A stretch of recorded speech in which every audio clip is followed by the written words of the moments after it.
All That Is Dark Chapter 23. Past. I have a feeling it's going to be a bad day from how my morning is already starting. The first hint is when I get out of bed to find my father yelling and firing Marge. I have seen my father angry, but I have never seen him so furious as he is now. His face is contorted with rage.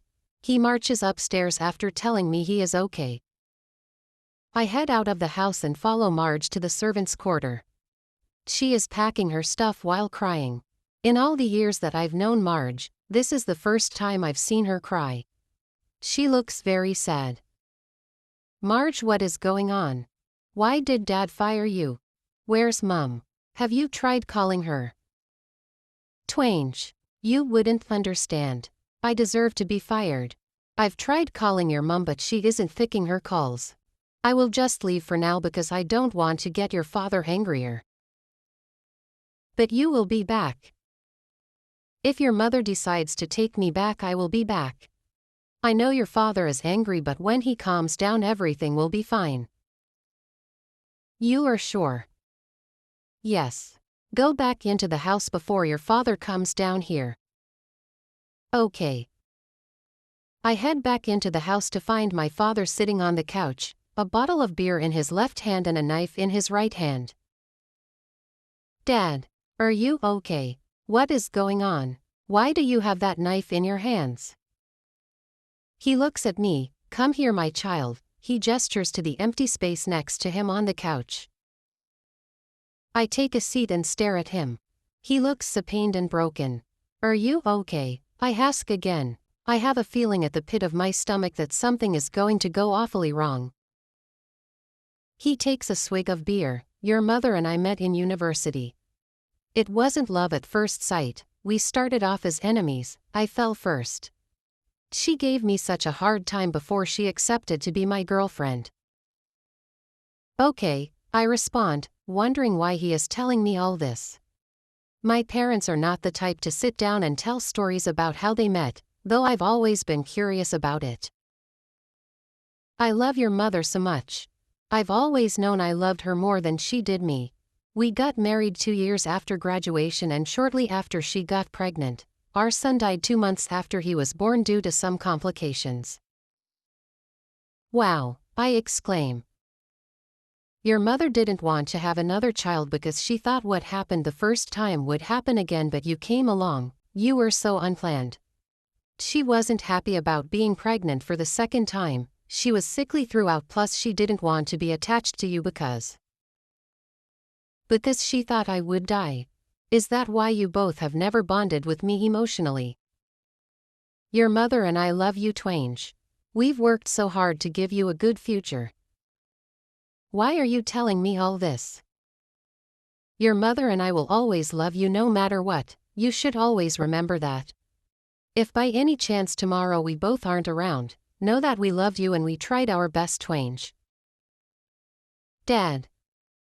He takes a long sip of his beer. I am tired, Twange. I am tired of all the back and forth with your mother.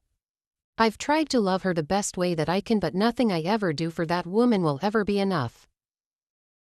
If you two aren't compatible, why not divorce? I vowed to love Clara till death do us part, and I will do just that. I can't let her be with another man. Never. Dad. Come here. He opens his arms wide. I walk into them and he hugs me tight, like his life depends on it. I don't remember the last time my father ever hugged me like this. Something is definitely wrong. We pull away from the hug a couple of minutes later. Have you eaten? He asks. Not yet. Have you eaten? I can fix us something to eat, I offer. Don't worry about me. Food is the last thing on my mind right now. You go and make yourself something to eat, child. Okay. I love you. I love you too, Dad, I respond, even though it sounds weird. The rest of the day goes by in a blur. I spend time in my room, browsing the internet and watching movies. I keep peeking at my father, who hasn't moved from his position since morning. It's 3 p.m. when my mother finally arrives back home. The first thing I hear is my father angrily asking where she has been since last night. I walk out of my room and head downstairs into the living room. Twange, go back to your room. And don't come out until I tell you to. Your mother and I need to talk. I rush back upstairs, but instead of going to my room as I've been told, I get to the top of the stairs, snoop quietly and find somewhere to hide so I can peek and listen into their conversation. Harrison, when did you get back? You weren't supposed to be back until the weekend, my mum responds, her voice sounds panicky. And I asked, where have you been? She stammers. Cat got your tongue. Babe, I stepped out this morning and. This morning. I got back last night, Clara, and you weren't home. I've been trying to call and you have avoided all my calls. I will not ask you again. Where have you been? Silence. You lied to me about your illness. You went out with a man to the club. You were kissing a much younger man in public with no shame. I know everything, Clara. I know you also went home and had sex with him. Harrison, I was never enough for you from the beginning, right? It's not like that. What is it like then? She opens her mouth to respond and instantly closes it. What can she possibly say at this point? She has been caught red-handed. Her lies have caught up with her. I have done the best to love you, Clara, but I am tired. I have to end this now. I am sorry. A single tear slips out of his eye, followed by another.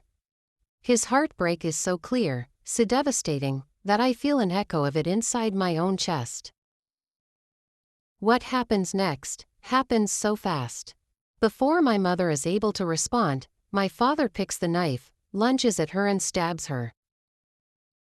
I come out of my hiding. Dad, please stop. He ignores me and keeps stabbing her in her chest. Blood is streaming from her body. No matter how I cry and try to push him off her, it doesn't work. It's like he is possessed. There is so much blood, the floor is wet with it. When he is done with her, he wails loudly while calling her name. Then he picks a small white bottle, screws open the cap of it, then gulps down the content from the bottle. I am sorry, Twange, are the last words he says when he drinks from the third bottle.